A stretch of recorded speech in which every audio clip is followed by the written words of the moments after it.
Bueno, muy buenas noches. Vamos empezando. Cada clase parece que fuera más rápido. Acabamos de ver y ya vamos para la tercera clase. Entonces empecemos como lo empezamos todo, trayendo la presencia del Señor a nosotros. En nombre del Padre, del Hijo y del Espíritu Santo. Amén. Muchas gracias por este día. Estamos aquí nuevamente reunidos por el don de la vida, por el don de la sabiduría, el entendimiento, para que podamos leer tu palabra, para que podamos entenderla y captar el mensaje que nos envías para crecer en relación contigo. Te vemos hoy especialmente bajo la intercesión de Nuestra Señora de Fátima, que atiendas a nuestras necesidades y que nos acojas en tu reino. Somos en tus manos, en nombre del Padre, del Hijo y del Espíritu Santo. Amén. Bueno, empezando alguna pregunta de la introducción de Oseas de la semana pasada. ¿Alguna pregunta? ¿No? ¿Nada? Bueno, muy bien. Entonces, hemos estado hablando, y en el libro, espero que ojalá lo estén aprovechando y en su tiempo de estudio semanal lo hayan podido leer lo que tocaba leer. Como ustedes saben, todo eso es material, viene de Ascension Press, ¿ok? Ellos diseñaron, digamos, que esta cronología bíblica, ¿ok? Tomaron 14 libros, son como la columna vertebral, a través de la cual vemos toda la historia de salvación, desde Génesis hasta el Apocalipsis. Y con esta columna vertebral, pues hay los otros libros que van acompañándolos, digamos, libros acompañantes, ¿ok? Entonces, si ustedes compran la Biblia y de ellos, va a venir con estos colores, ¿ok? Diferentes colores, los diferentes periodos de la Biblia. Entonces, abran su cronología, ¿ok? Y vamos a ver que, digamos que, empezando por el principio, pues, detrás aquí del título van a ver las claves y los colores, ¿ok? Y empezamos pues con Génesis. ¿Y quiénes son los patriarcas? Empezamos con Abraham, con las 12 tribus y todos estos. Y van a ver los diferentes periodos por los que ha pasado el pueblo de Dios. En la primera clase hablamos de que nosotros, con los profetas, estamos en el reino dividido en la época difícil del Señor. Entonces, si le dan la vuelta, van a ver que el primero es el morado, que es la monarquía unida. Esa monarquía estaba bajo el rey David, ¿ok? Que lo ven en la franja blanca, aquí en la mitad, ¿ok? El rey David. Donde estamos nosotros es en la parte negra, en el reino dividido, porque ahí ya estamos hablando de Israel en el norte y de Judá en el sur. Y ahí vemos que los libros narrativos, o sea, la columna vertebral, pues son los de Reyes. Primera de Reyes y Segunda de Reyes. Justo debajo de Reyes, ahí debajo del 1.16, encontramos a Oseas. ¿Ok? Entonces, ¿cuándo fue eso? En ese tiempo. Habíamos hablado del siglo VIII antes de Cristo, en los años 700. Ahí es donde estamos en el reino dividido, ¿ok? ¿Bajo el reinado de quién? Si miramos en la franja blanca de la mitad, justo arriba de la franja negra delgada, donde dice 10 tribus, capital Samaria, ahí justo arriba de capital ven Jeroboam II, ¿ok? Ese era el rey que estaba durante el tiempo de Oseas también y en el tiempo de Jonás. Entonces, esta cronología nos ayuda a colocar a la mayoría, a los actores principales, digamos, de la historia en el tiempo, ¿ok? Entonces esta cronología nos lleva desde Génesis hasta la iglesia primitiva, hasta Jesús, ¿ok?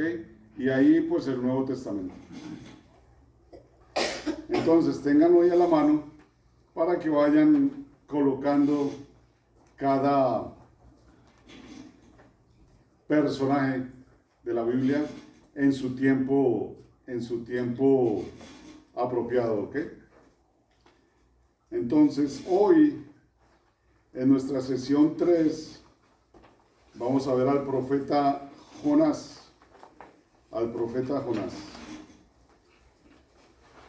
La semana pasada estudiamos a Oseas, y Oseas pues era el primero de la lista de los 12, pero Jonás no es el segundo.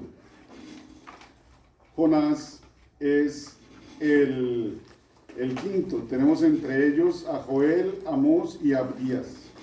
¿Ok? Tenemos a esos tres que no vamos a estudiar. Pero ellos también tienen un trabajo intenso en llamar a Israel de regreso a la relación con Dios. Ellos le dicen a Israel: estás perdido, cambia tus caminos, regresa al Señor. Israel tampoco les escucha, ¿no? Y siguen viniendo ellos, y siguen viniendo, y después de ellos entonces vemos y llegamos a Jonás, ¿ok? Llegamos a Jonás. Una de las características que veíamos la vez pasada de Oseas era ¿cuál fue la primera característica que vimos que hacía de él, del actuar de Oseas? ¿Se acuerdan? Era obediente. Exactamente. Oseas fue obediente. Dios le dijo: ve y haz esto, y él fue y lo hizo. Su tarea era casarse con la prostituta, ¿verdad? Y él fue e hizo eso para enseñarle a Israel lo que le estaba pasando, cómo se estaba portando. Y la relación de Oseas con su esposa era, digamos que la foto, la parte visible de la relación de Israel con Dios, ¿ok? Porque Israel se había ido con otros dioses. Pero entonces vamos a ver aquí la historia de Jonás, y ya lo vimos aquí, ¿verdad? En la parte de atrás, en el sector negro, vemos a Jonás justo debajo de la palabra de Segundo Reyes. Ahí lo vamos a ver debajo de Amós. ¿Ok? Él vivió en el tiempo del reino dividido y también era del reino de Judá. ¿Ok? Él era judío. Sin embargo, Dios le da una tarea extraña, ¿ok? Porque lo manda afuera, lo manda a hablarle a sus enemigos, ¿ok? Lo manda a la ciudad de Nínive. Nínive era la capital del reino de Asiria, que en ese tiempo era como la potencia. Para ese tiempo Nínive era lo que después Roma fue para el Imperio Romano. Era así de importante Nínive. Y vivió, como ya lo decía, durante el tiempo del reinado de Jeroboam II, que viene de la línea de Salomón. Entonces, el libro de Jonás está considerado como una narrativa profética. Y a través de esta historia, donde vemos mucha ironía en el relato, vemos que somos invitados a ver a la misericordia de Dios, a ver la compasión de Dios y a empezar a descubrir desde ese tiempo que Dios no vino única y exclusivamente para los israelitas. Que Dios vino y escogió a los israelitas para Él diseminar su amor, su palabra, su compañía a todo el mundo. Esa es otra de las enseñanzas que recibimos de este libro, Y pues vamos a ver la respuesta de estos paganos en oposición a la respuesta de los mismos judíos, de los mismos israelitas. Entonces, ¿cuáles son las diferencias entre Oseas y Jonás? Oseas hace lo imposible, como decíamos, para agradar a Dios, para llevar la palabra de Dios según lo que Dios le ordena. Jonás, de otro lado, hace lo imposible para correr de la presencia de Dios. Para correr de la presencia de Dios. Y pues no conocemos mucho de Jonás, en la Biblia, pero por la tradición judía sabemos que Jonás era discípulo de Eliseo. ¿Sí saben quién es Eliseo? ¿Quién fue Eliseo? El discípulo ayudante de Elías. Era el discípulo de Elías, ¿ok? Y Eliseo, que fue el sucesor de Elías, aprendió de Elías y vio las cosas, los milagros que hizo Elías, y Eliseo hizo milagros más grandes, ¿verdad? Más grandes. Entonces Jonás, conociendo a Eliseo, conocía quién es este Dios, conocía la misericordia de Dios. Eliseo, uno de sus grandes milagros, o a través de Eliseo pues, fue la resurrección del hijo de la viuda de Sarepta. ¿Se acuerdan? Se murió el hijo de ella va a quejarse con él se entrega a Dios y el muchacho recobra la vida.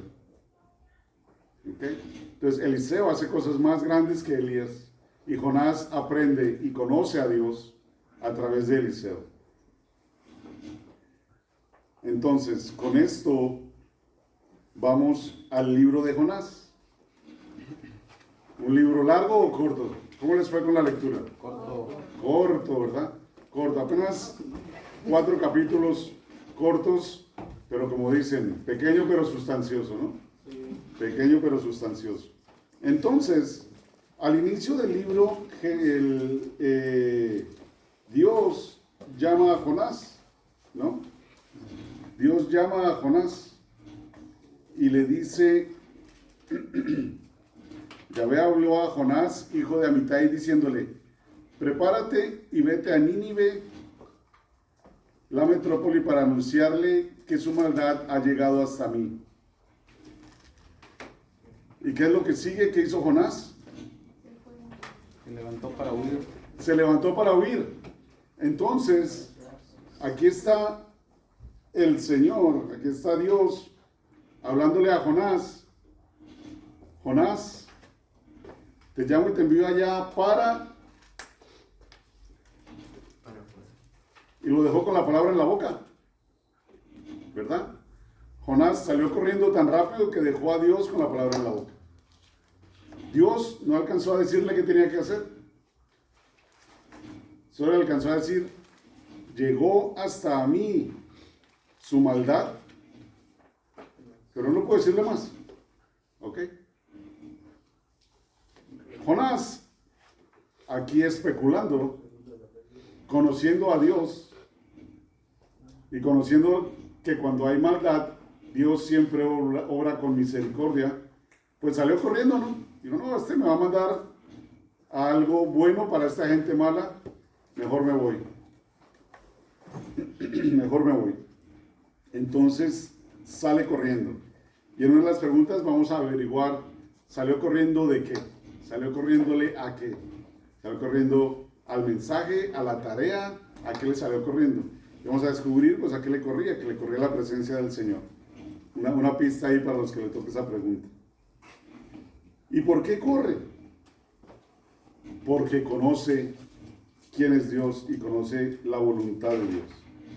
Entonces, si miramos, regresemos a los mapas en la página Bueno, ahí no está. Vamos aquí más cerca a la página anterior, la página 27.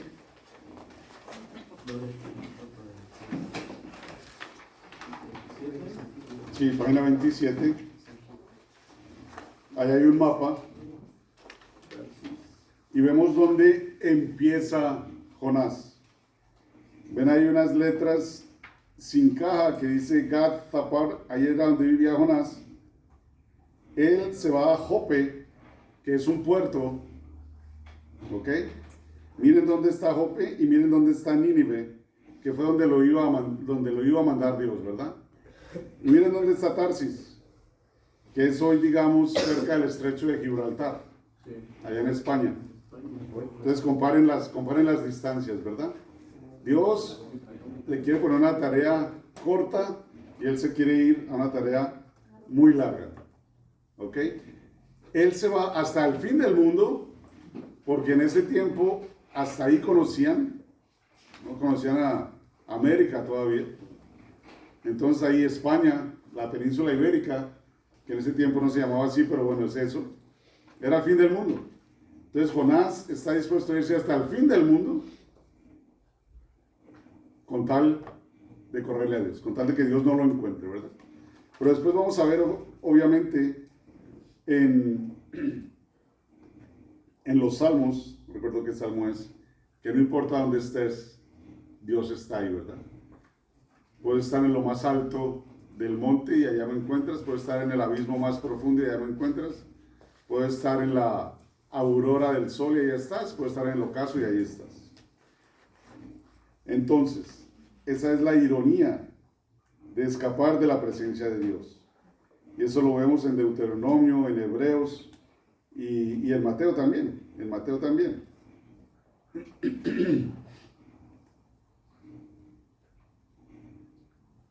Entonces, ¿qué pasa aquí? Dios no va a cambiar de plan y nos va a colocar en nuestro camino todo lo que sea necesario para darnos una segunda oportunidad, una tercera oportunidad, o la número que ustedes quieran, ¿verdad? Entonces, Jonás, en su afán por correr, baja, se va al sur, digamos que baja, a Jope. Y para ir más rápido, pues se va por el agua, entonces compra su boleto y se sube al bote, ¿verdad? Compra su boleto y se sube al bote. ¿Con quién? Con una gente que él no conocía. Él no conocía a nadie.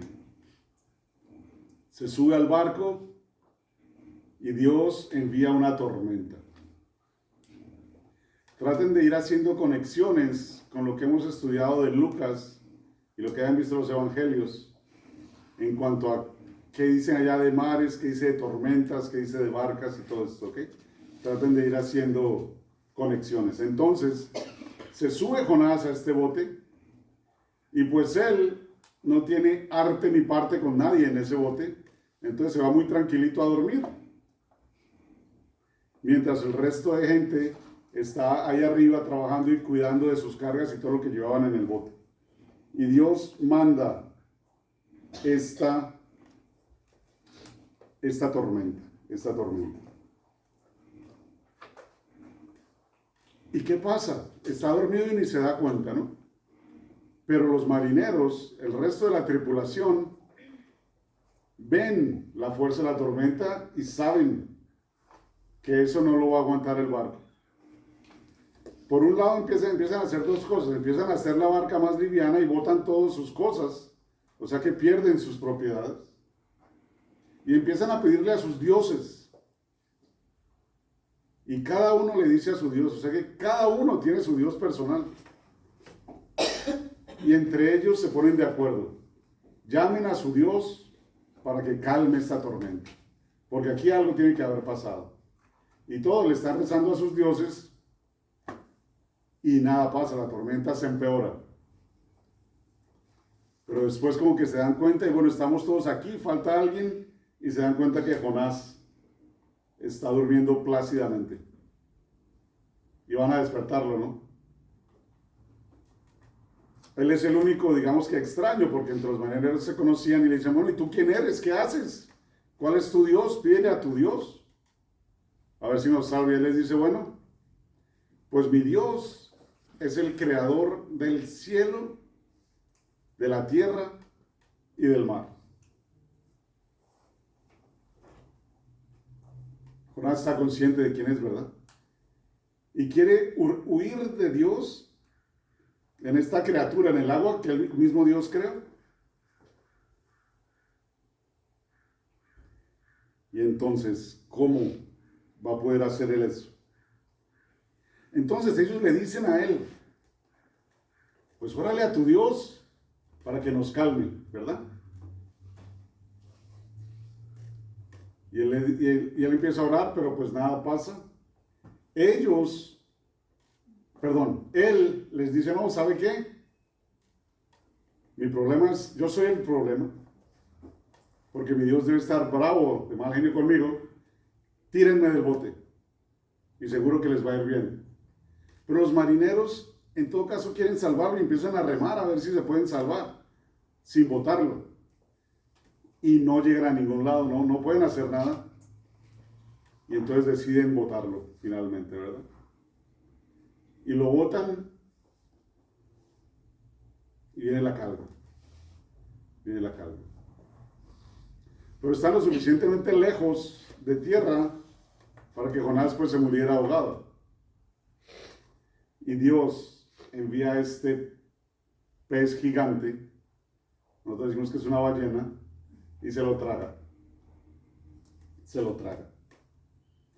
Y se va a la oscuridad, va digamos que a la muerte, ¿verdad? Y está 3 días ahí. Hagan conexiones con oscuridad y 3 días de otros personajes en la Biblia. Y al tercer día, él se acuerda. No, Dios me ama. Tengo que pedirle a ver si me escucha, a ver si me perdona. Y llegamos al capítulo 2 y vemos ahí el salmo que él le canta a Dios pidiéndole perdón. Aceptando el poder de Dios, aceptando lo que él hizo y pidiendo clemencia. ¿Ok? Dios obviamente lo escucha, ¿no? Porque Dios es misericordioso y lo devuelve al punto de partida. Y empezando el capítulo 3, vemos que Dios lo vuelve a llamar y le vuelve a decir. Entonces, esta vez, Jonás sí escucha y si se queda ahí para ver cuál es la tarea que Dios tiene para él.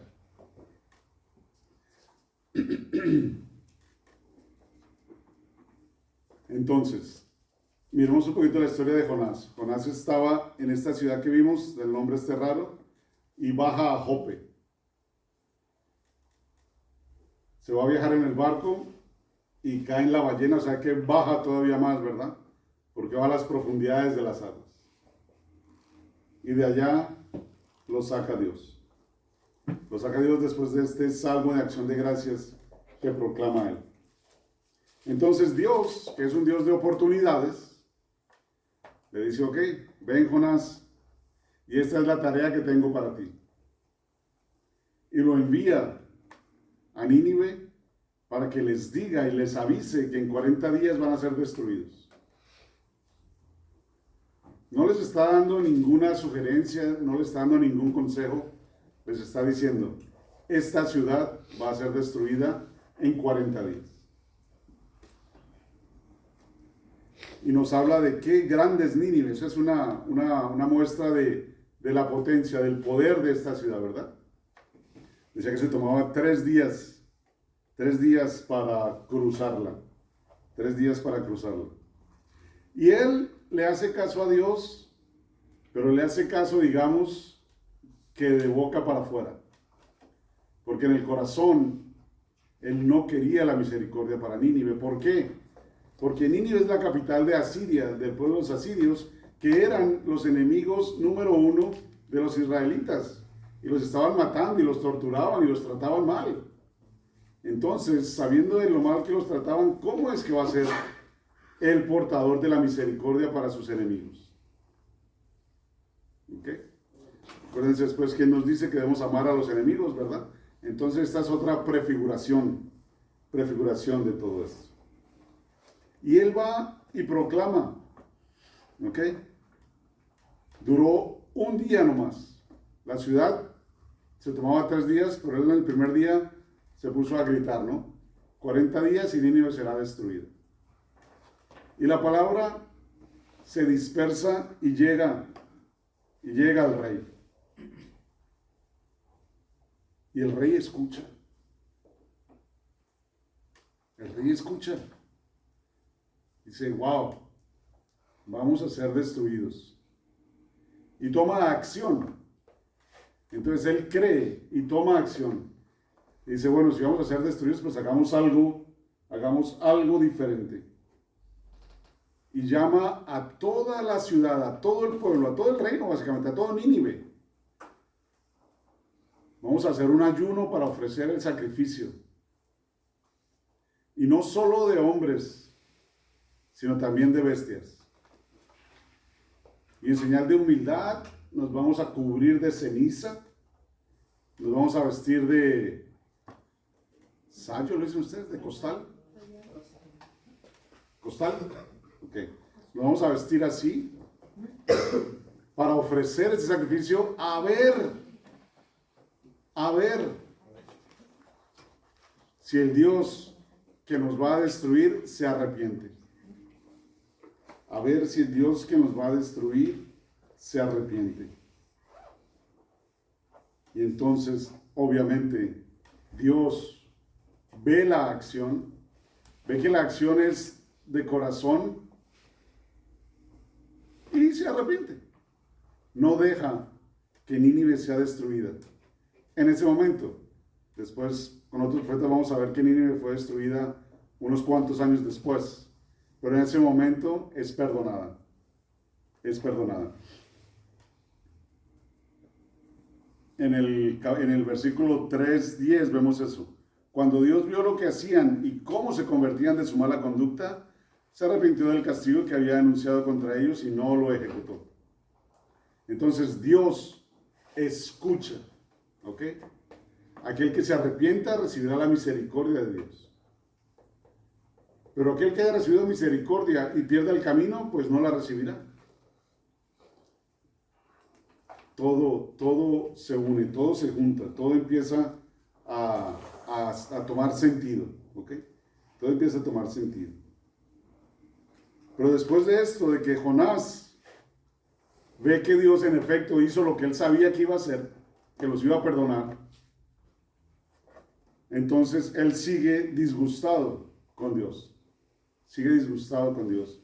Y al principio del capítulo 4 pues lo vemos, ¿no? Ay, Yahvé, ya lo decía yo cuando estaba todavía en mi tierra y por eso me apresuré a huir, pues sabía que tú eres un Dios clemente, compasivo, paciente y generoso, que se arrepiente del castigo.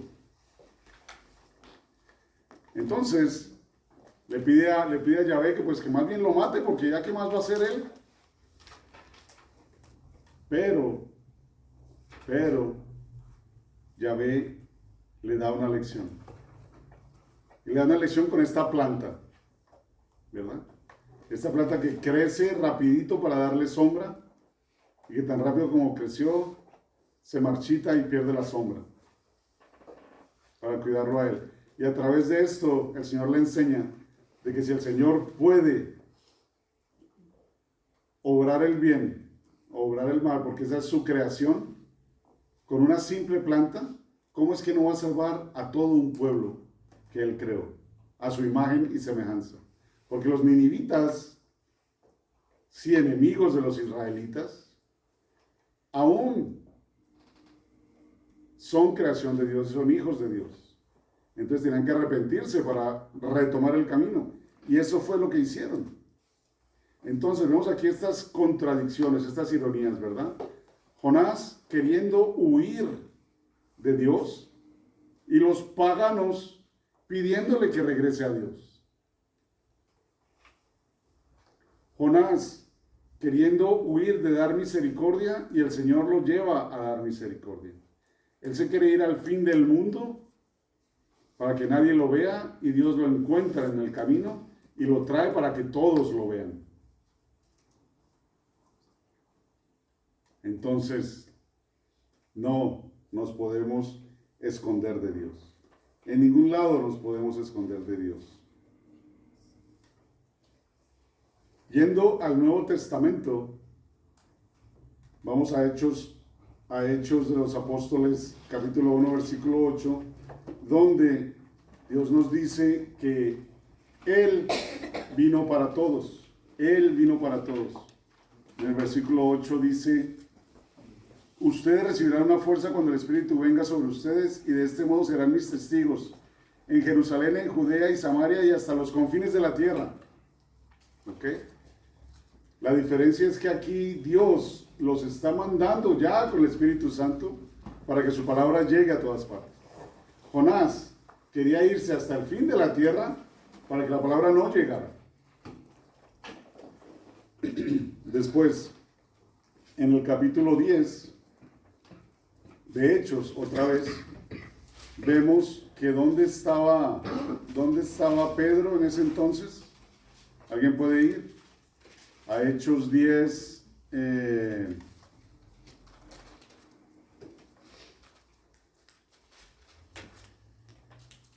Versículo 5. Envía ahora algunos hombres a Jope en busca de Simón, llamado Pedro. Ok. Entonces Simón estaba ya en esa misma ciudad, ¿no? En Jope. Allá estaba Simón. Y cuando leemos todo esto, pues vemos cómo a través del Espíritu Santo, Simón Pedro, entiende que todos tenemos acceso a Dios. Que Dios vino para ellos y para los paganos. Y que nada de lo que hizo Dios es impuro. ¿Ok? Nada de lo que hizo Dios es impuro. Es interesante que cuando Pedro hace su primera declaración de fe, Jesús le dice: Simón, hijo de... ¿Se acuerdan? A ver quién lo encuentra primero. Si mal no estoy, es en Juan. A ver quién lo encuentra primero. Simón, hijo de... Creo que es Zebedeo. No.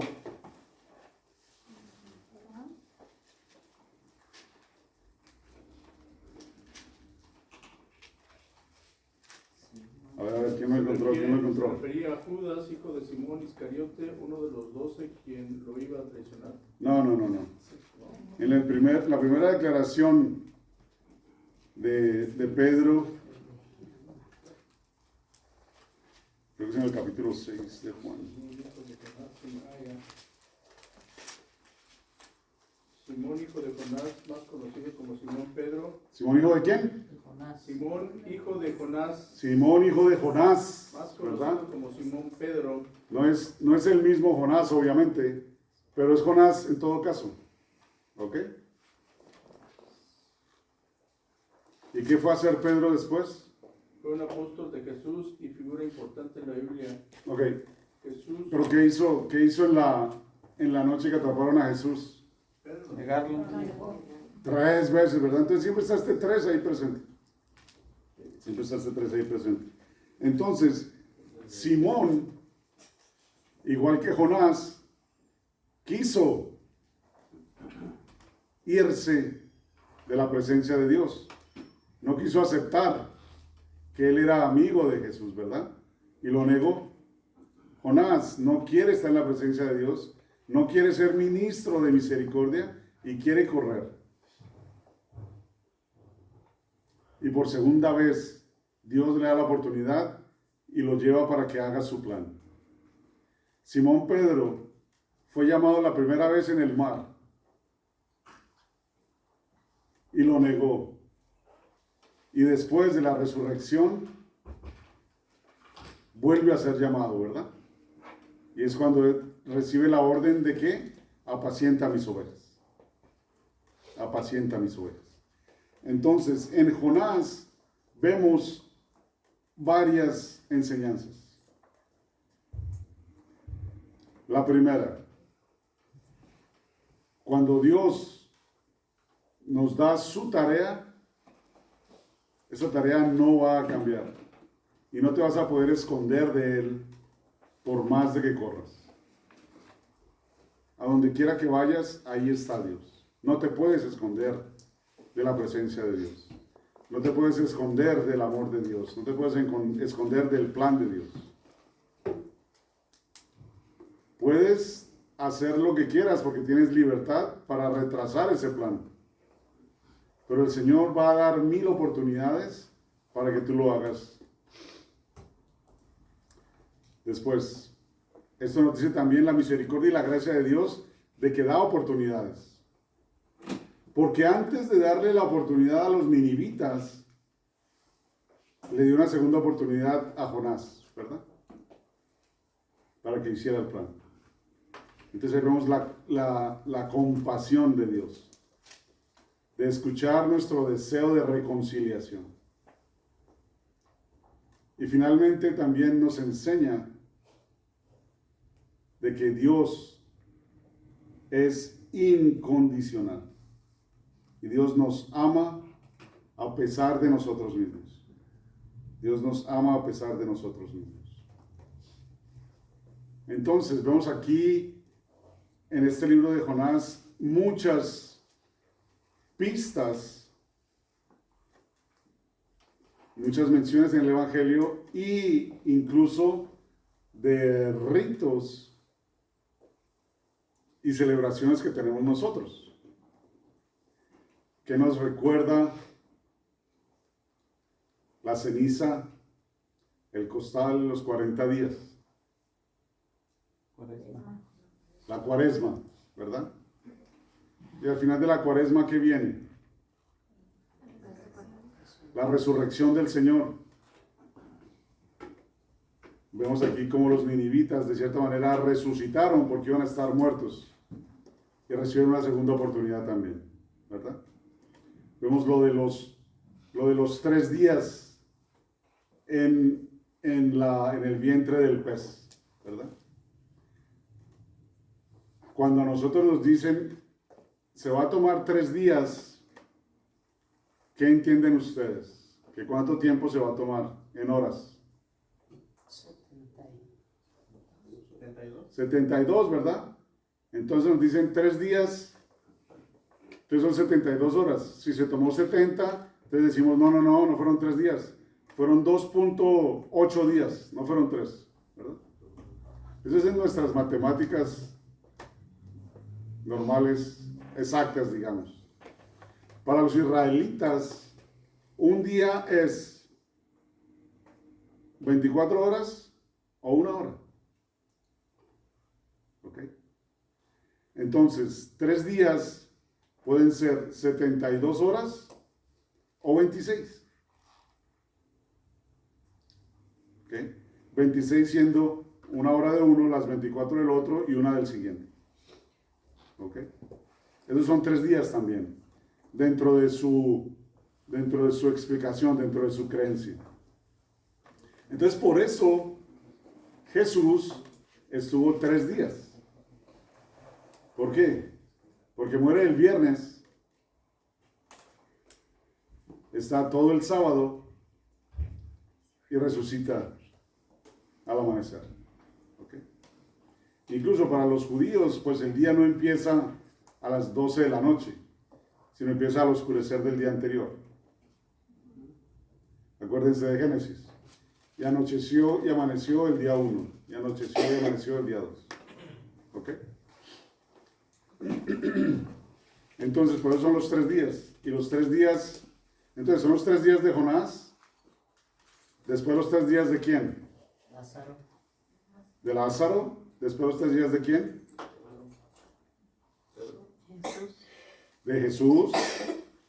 Después los otros 3 días de ¿quién? De Pablo. De Pablo, ¿verdad?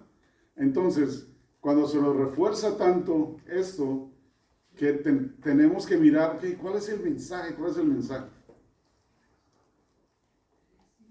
Los mensajes que yo veo es que tenemos que ir allá, a esa oscuridad, a ese momento de soledad extrema con Dios para poder descubrir cómo es que tenemos que morir, a qué tenemos que morir y poder salir nuevos del otro lado. Porque aquí Jonás salió y aunque no del todo, pues hizo la voluntad de Dios. Lázaro salió de la tumba y fue testigo de que Jesús es Hijo de Dios. Jesús salió de la tumba y nos dio vida nueva, nos abrió las puertas del cielo. Saulo se quedó ciego por 3 días, recobró la vista y después fue Pablo, ¿para qué? Para llevar la palabra de Dios hasta los confines de la tierra. Entonces, en esta transformación, siempre vemos la acción de Dios, donde Él nos toma donde estamos, porque Él nos busca a donde estamos. Él fue y buscó a Jonás en el mar, donde se estaba escondiendo. Él fue y buscó a Pedro, primero a Simón, en el agua donde estaba trabajando, y después lo volvió a buscar en el agua donde había regresado. Después, digamos que Él se dejó encontrar en el huerto de los olivos, donde hizo su obra, y finalmente Pablo también va camino a hacer su trabajo, y Jesús se le aparece, ¿verdad?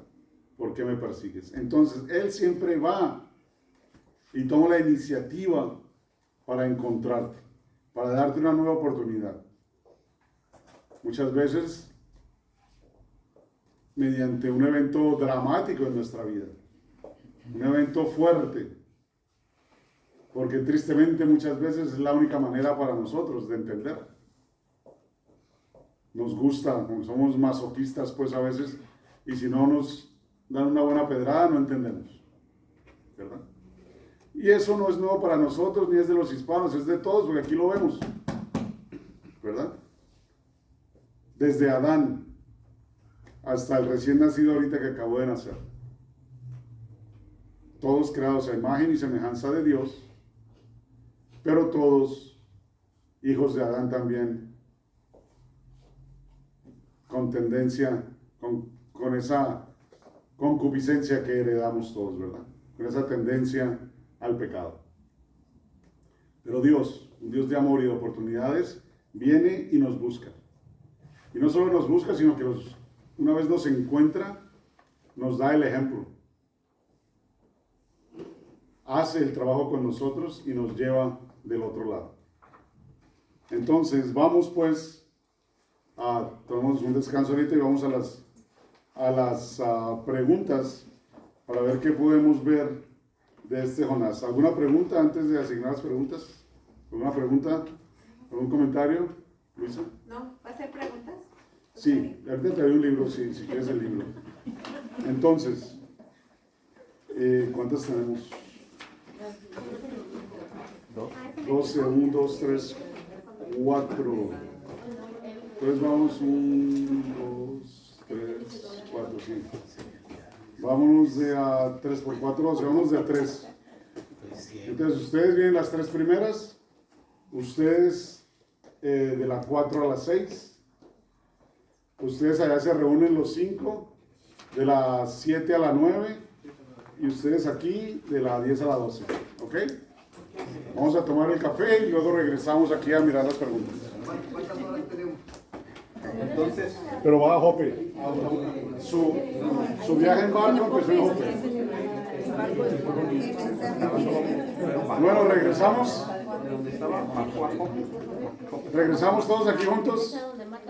Pongamos atención aquí a las preguntas, así todos podemos hacer notas. Bueno, a ver, empecemos por el principio. La primera pregunta. Localice a Jope, el punto de partida del barco de Jonás. Y localice a Nínive y a Tarsis. ¿Qué les dice este mapa? ¿cuál mapa, perdón? En la primera, página 27, página 1. Dios lo mandó a Nínive, pero se huyó a Tarsis por desobediencia. Se huyó a Tarsis por desobediencia, ¿verdad? Y aquí, si quisiéramos ponerle, como dicen, digamos que mucha crema a los tacos, ¿ok? ¿Qué hay entre Jope y Nínive? Tierra, ¿verdad? Tierra.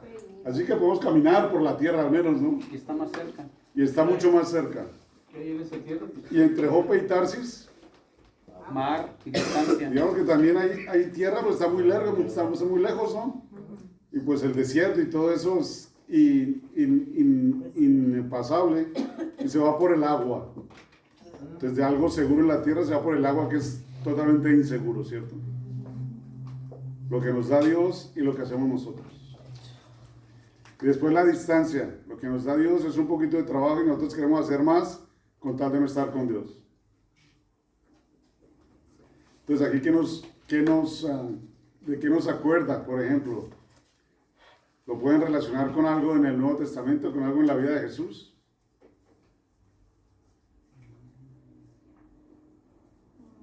¿En la seguridad o inseguridad del agua?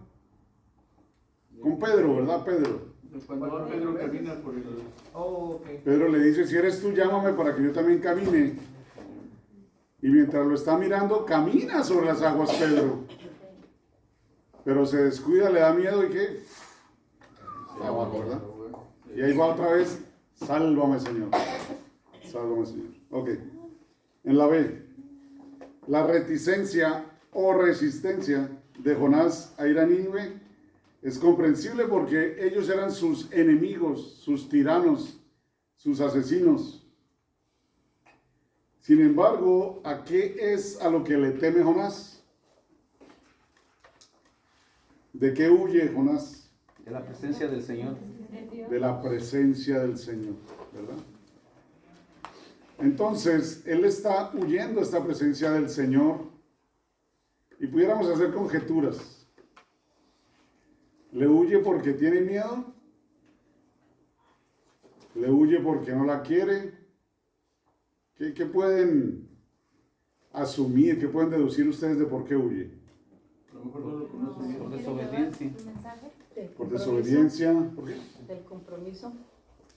Por miedo al compromiso, porque sabe que Dios le habló de sus enemigos y como mencionamos que a través de Eliseo él conoció a Dios y lo conoce como un Dios misericordioso y compasivo.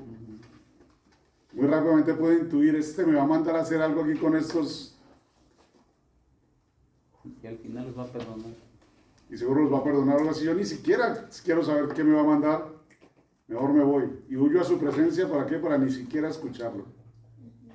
Porque sé quién es y sé que me va a mandar a hacer algo y sé que lo va a cumplir. Y yo no quiero eso. Ellos no se lo merecen. ¿Les suena familiar? Sí. Ni te lo mereces. Y te lo mereces. ¿Por qué te dieron a ti ese puesto y no a mí? ¿Verdad?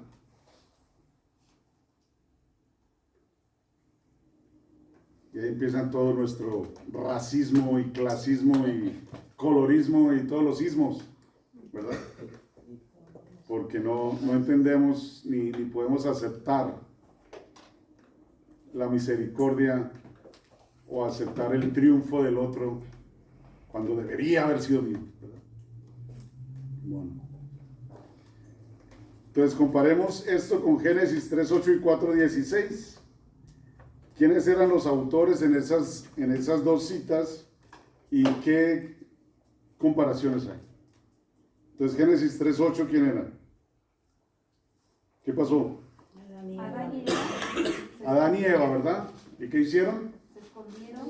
Se escondieron de la presencia del Señor. ¿Por qué? Para que ya no lo viera después de comer del árbol. Comieron del árbol. ¿Y qué les pasó cuando comieron?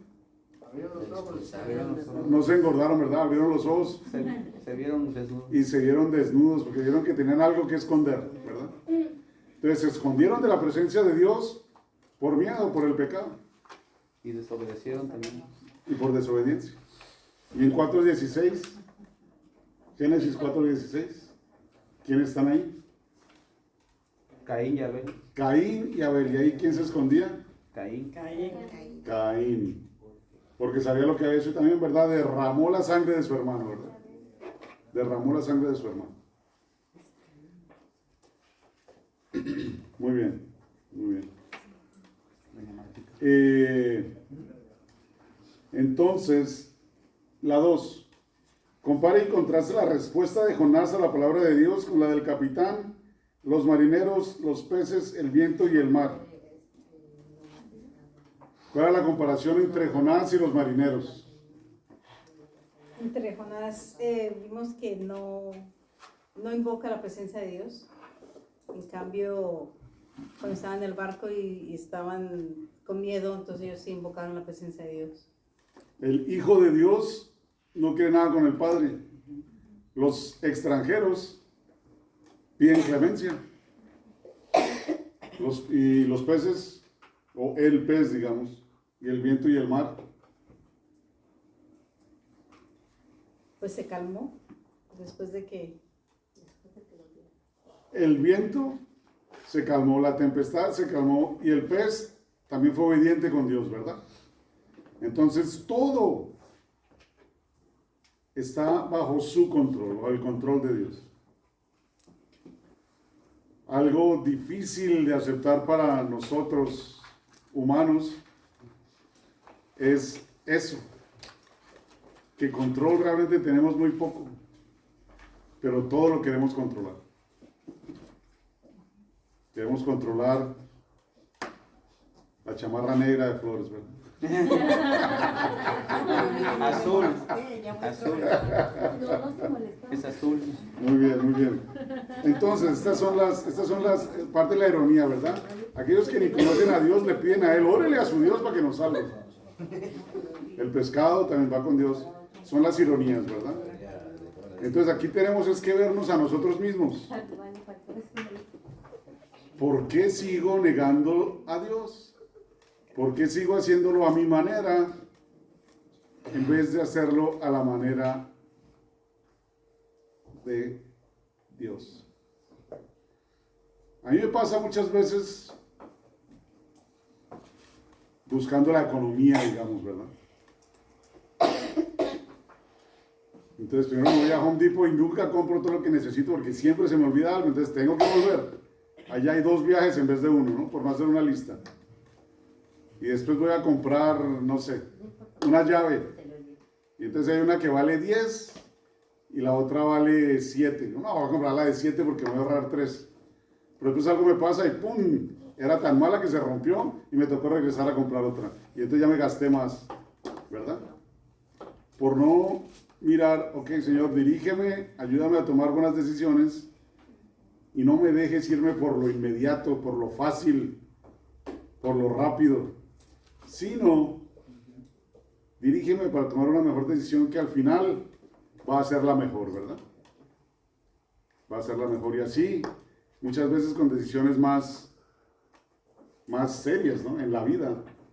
No tener confianza. No tener confianza para acudir a Él, ¿verdad? O tener tanto egocentrismo, creerse tan bueno y tan poderoso de que no lo necesitas. Yo no necesito consultar a Dios para decidir si esta mujer es mi pareja o no. Yo no necesito consultar a Dios si debo trabajar aquí o allá. Yo no necesito consultar a Dios. Yo necesito a un padre para hablar con Dios y confesarme. Cosas así, ¿verdad? Todo lo queremos lo queremos controlar. Entonces aquí nos muestra eso Jonás. Realmente no tenemos control.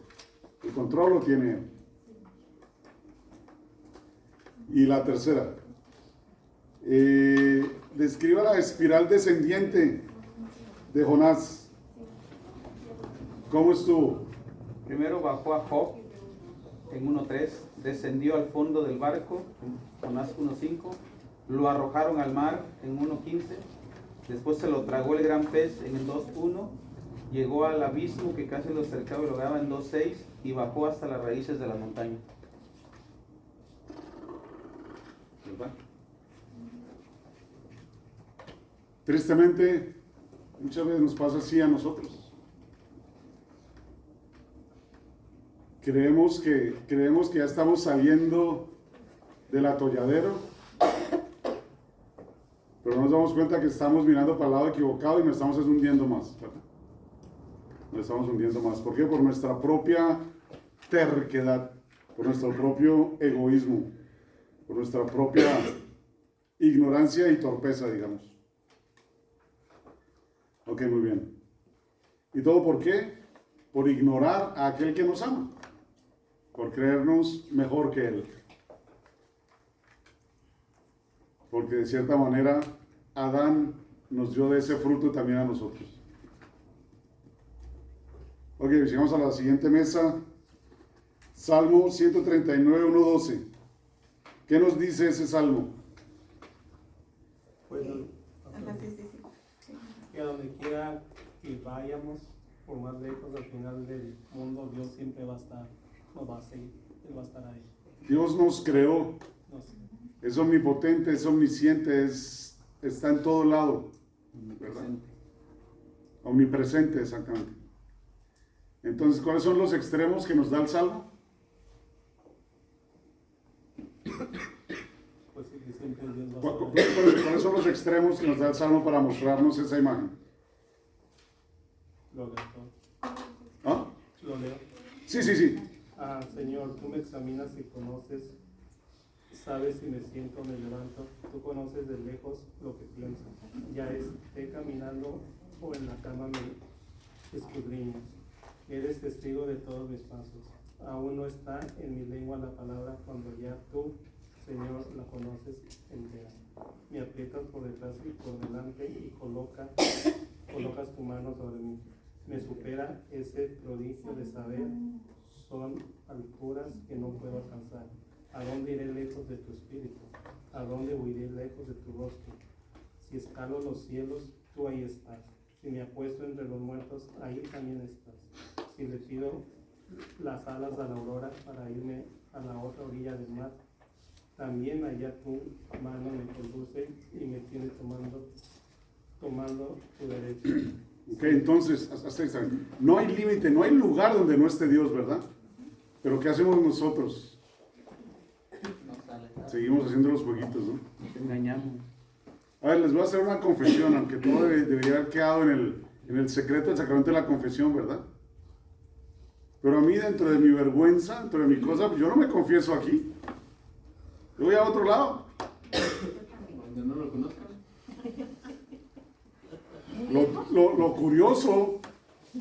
Lo curioso es que pues a fin del día pues me conocen porque pues los padres me van a ver en algún lado, ¿verdad?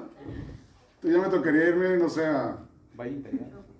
ni siquiera por allá en la peregrinación. Yo creo que me tocaría hacer peregrinación anual para confesarme una vez al año y por allá en Tierra Santa, quién sabe en dónde, Allá en Jalisco. ¿verdad?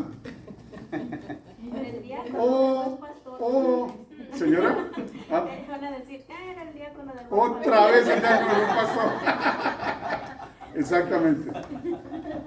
O muchas veces decimos, bueno, no sé, quiero hacer algo pero en paz para que nadie me conozca, ¿verdad? Algo. Y te vas por allá lejos y cuando menos te das cuenta, hola, ¿cómo me le va? Hasta aquí me sigues, Señor, ¿verdad? Entonces no nos podemos esconder de Él. En todo lado está. En todo lado está. ¿Ok? Y ahí está Jonás, ¿verdad? Que lo encontró hasta dónde? Hasta cuando estuvo en lo más bajo.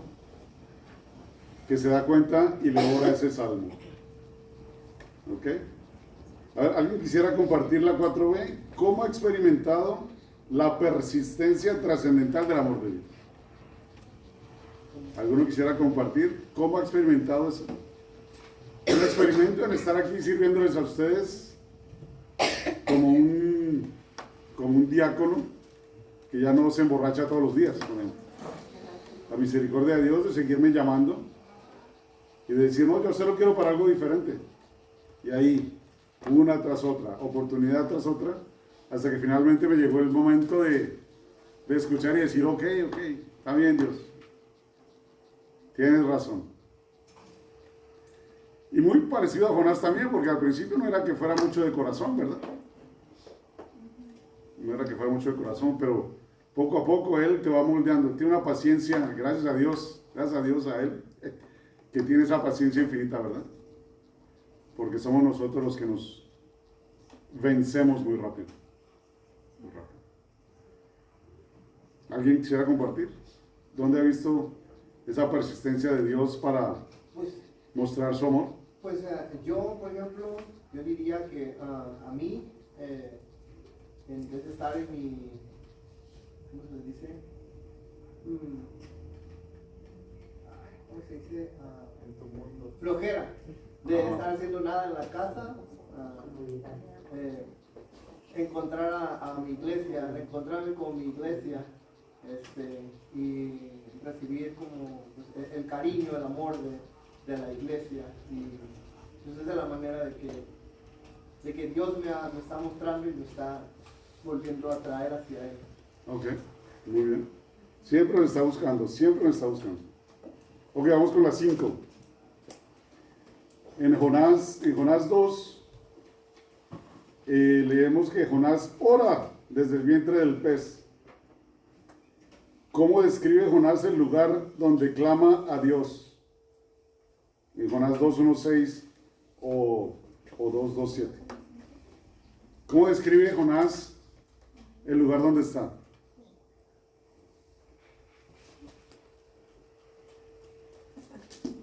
Es un lugar de oscuridad, lugar de muertos.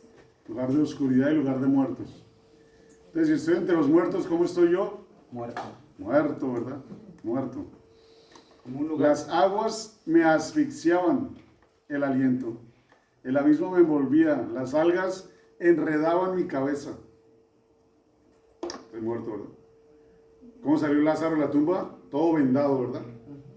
Como estas algas que lo están vendando, amarrando, que no lo dejan mover, no lo dejan respirar.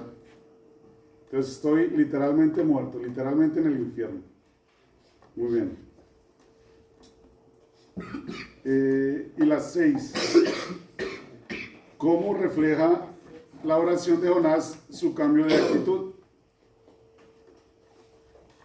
De arrepentimiento y perdón. Arrepentimiento y perdón, ¿verdad?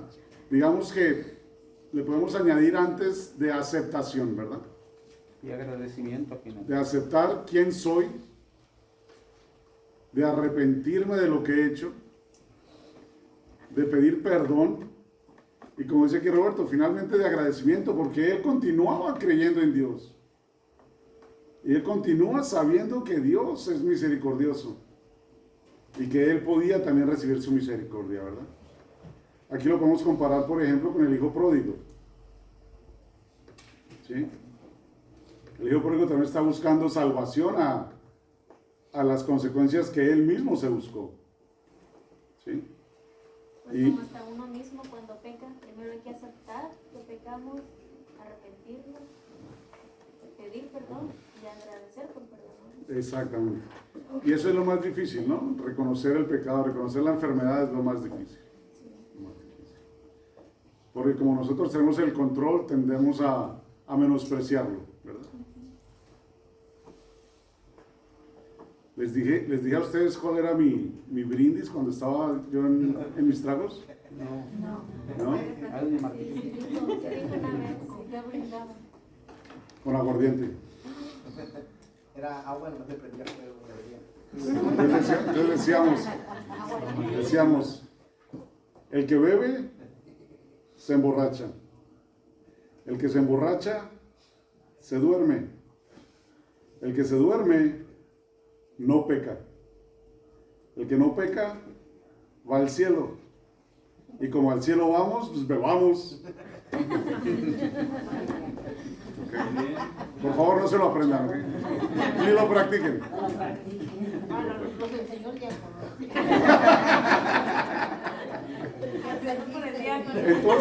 Entonces uno se acomoda todo, ¿verdad? ¿Para qué? Para hacer su santa voluntad, como decimos nosotros. Pero entonces, ahí se ve el cambio, ¿verdad? En esa aceptación, realmente estaba equivocado, realmente necesito ayuda, realmente yo no puedo solo, realmente tengo que entregarme a este Dios que me ama y que quiere algo mejor para mí. Porque vamos por las 7, ya está ya, ¿no? ¿Cuál es la respuesta de Dios a la angustia de Jonás? Porque Jonás, ¿cuántas veces lo negó? Las 6 no es de nosotros. Sí, las Las 7. 7, las 7, las 7. O las 7 sí. Entonces Jonás negó la voluntad de Dios al salir corriendo cuando le habló. Después, no contento con correr allá, se subió al barco. Y después, bueno, ya a petición suya, pues lo botaron del barco, ¿verdad? Entonces casi siempre tratando de alejarse de alguna manera de Dios. Pero bueno, entonces, ¿cuál es la respuesta de Dios a la angustia de Jonás? En 2:6. Cuando Jonás se arrepintió y Dios vio su angustia y su arrepentimiento, entonces lo perdonó, lo devolvió a tierra y le dio otra vez su misericordia para perdonarlo y lo sacó de las tinieblas de esa tumba que él decía que en la que estaba, que era como una tumba y estaba en la muerte. Y dándole otra vez la orden de qué hacer, lo restituye a su condición de antes, ¿verdad? Porque le vuelve a dar la oportunidad de realizar su plan. Muy bien. La 8. ¿Cuál es la respuesta del pueblo de Nínive a Jonás? ¿Qué hicieron los ninivitas? Tomaron medidas para ganarse el perdón de Dios, poniendo a todo ser viviente en Nínive en ayuno y vistiendo el costal. Ok, muy bien. No nos dan el libro detalles de cómo sabían los ninivitas, digamos que métodos de sacrificio, métodos de ofrenda, ¿verdad? Porque eran paganos y no creían en Dios. Sin embargo, de alguna manera, pues son criaturas de Dios y todos por dentro tenemos esa necesidad de aquel ser más grande que nosotros.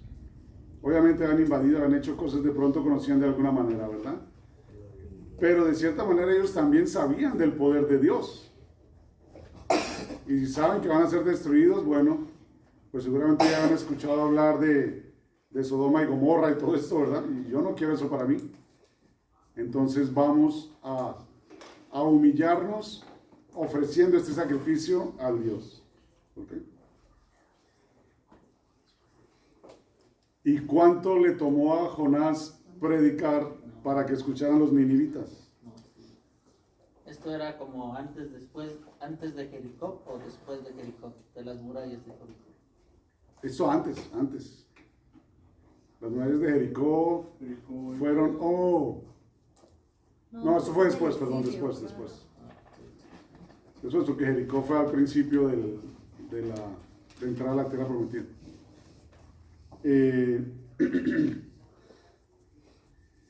Entonces, esa respuesta del rey, ¿cómo se compara con la del capitán del barco donde estaba Jonás?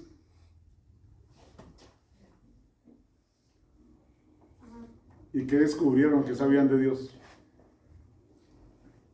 Pues yo pues, básicamente pues, yo creo que todos coincidíamos de que más que nada era que todos coincidían en que sabían que Dios era misericordioso para aquel que escuchaba y hacía sus mandatos o leyes. Okay. Entonces pues ahí pues en eso se relaciona entre el capitán y Dios, que el rey hizo lo posible para poder recibir el perdón de Dios. Hizo lo mismo. Exactamente. Entonces, de cierta manera pudiéramos decir que eran pobres de espíritu y estaban dispuestos a que su espíritu fuera satisfecho por la gracia de Dios. Le dieron la profecía de Jeremías. ¿Cómo se confirma eso en la respuesta de Dios? ¿Cuál era la profecía de Jeremías 18, 7, 8? ¿No lo tienes? Sí, lo tengo, pero ¿cuál era, perdón? Es la segunda, ¿verdad? La 9. Oye, estamos, Sí, la 9. Okay. Jeremías 18, 7 al 8. Bueno, nosotros más bien pusimos: Dios puede anunciar la destrucción de un pueblo, pero si esta nación se arrepiente, pues Dios puede cambiar de parecer, ¿verdad? Y la puede edificar, bendecir y pues plantar. Okay. Muy bien, muy bien. Así es. Así es, así es.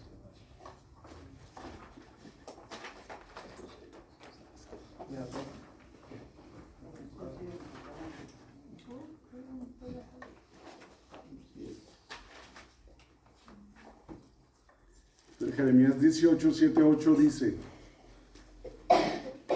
de pronto habló contra una nación o reino de arrancar, derrocar y perder, pero se vuelve atrás de su mal aquella gente contra la que hablé, y yo también desisto del mal que pensaba hacerle. ¿Okay? Aquel que se arrepienta, yo lo perdonaré.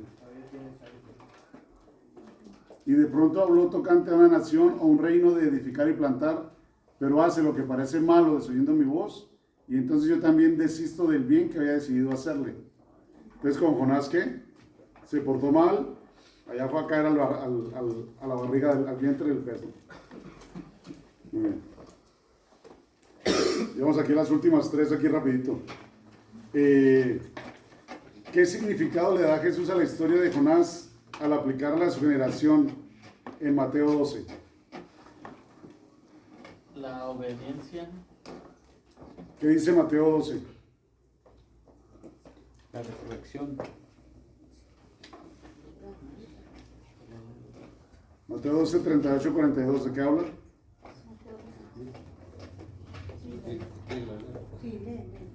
Entonces algunos maestros de la ley y fariseos le dijeron: Maestro, queremos que nos hagas un milagro. Pero él contestó: esta raza perversa e infiel pide un milagro, pero solamente se le dará al signo del profeta Jonás. Porque del mismo modo que Jonás estuvo 3 días y 3 noches en el vientre del gran pez, así también el Hijo del Hombre estará 3 días y 3 noches en el seno de la tierra. En el día del juicio los habitantes de Nínive se pondrán en pie para acusar a toda esa gente, porque cambiaron y su conducta con la predicación de Jonás. Y aquí hay alguien mucho mejor que Jonás. En el día del juicio la reina del sur se pondrá en pie para acusar a los hombres de hoy, porque ella vino de los confines de la tierra para ver la sabiduría de Salomón, y aquí hay alguien mucho mejor que Salomón. Entonces, ¿cómo lo aplica Jesús ahí a los fariseos de su tiempo? Que no habrá más como señales, sino que Él es el mismo Dios. Con la resurrección, ¿no? No. Con su resurrección.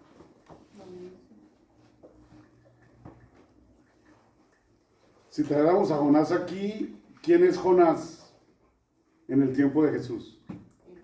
Jesús.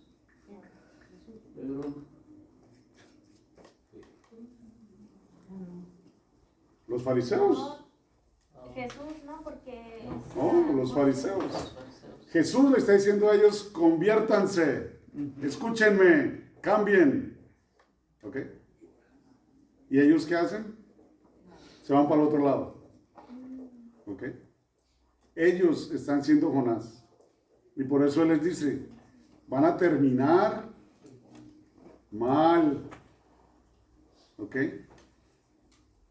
Entonces les dice: mire lo que pasó con Jonás. Mire a dónde cayó. Mire cómo regresó. ¿Y a dónde los compara? Bueno, primero con los ninivitas, ¿no?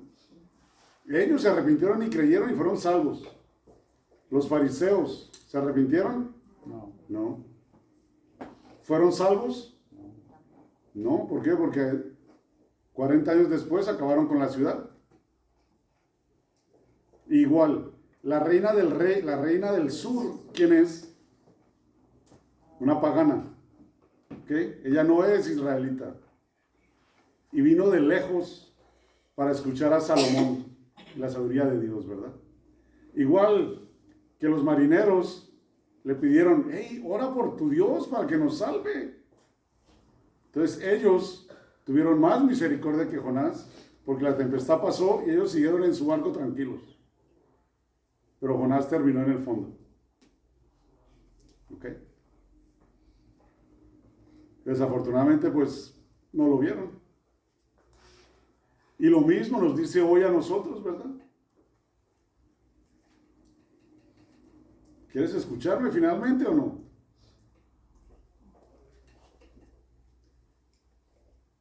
Entonces, a veces nos manda Dios al vientre del pez, en la cárcel, en el hospital,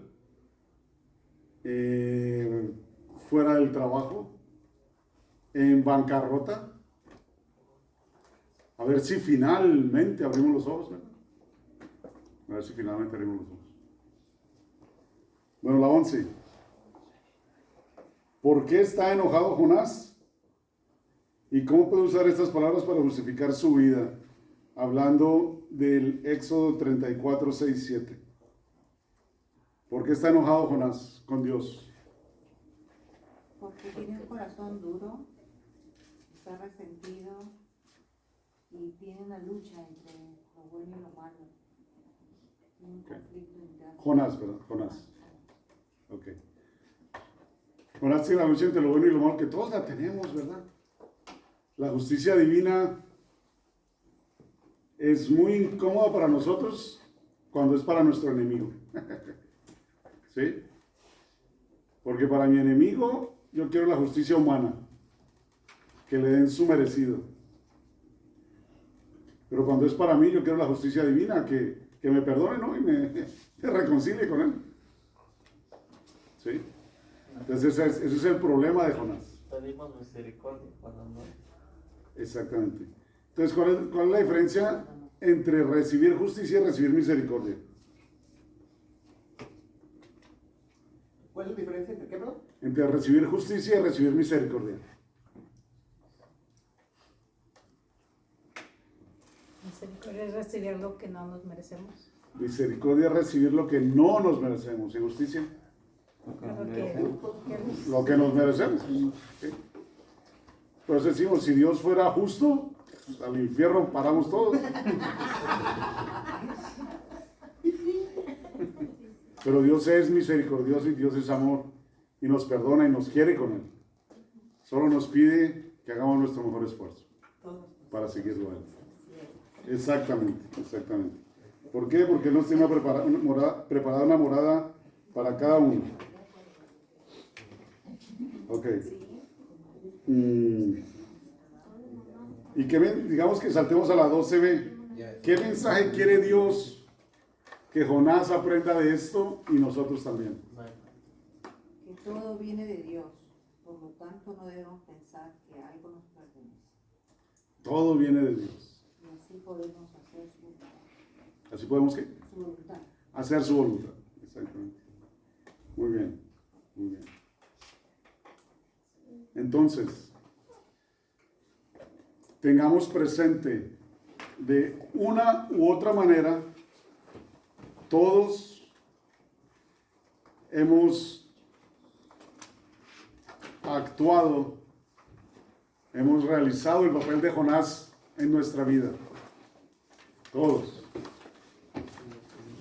Entonces, que a todos nos llegue el 20 de saber que a pesar de nuestra historia, Dios es infinitamente misericordioso y nos ama y nos quiere y que nuevamente nos llama para que hagamos su voluntad, ¿ok?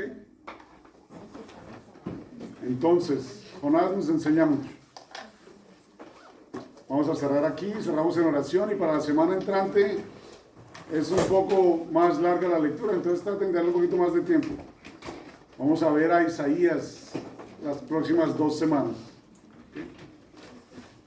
La próxima semana vamos a ver el primer libro de Isaías, que es el libro de las aflicciones, donde Isaías continúa diciéndole al pueblo, cambien, cambien, cambien, ay de ustedes, ay de ustedes.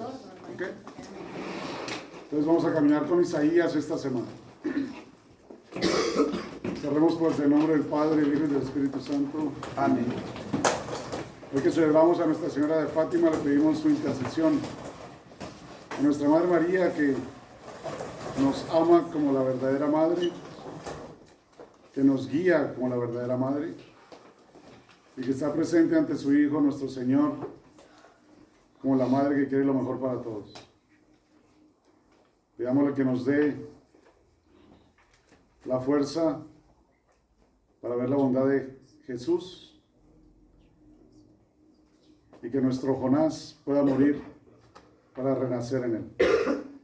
Y todos juntos pidámosle a nuestra Madre a través de su aparición en Fátima.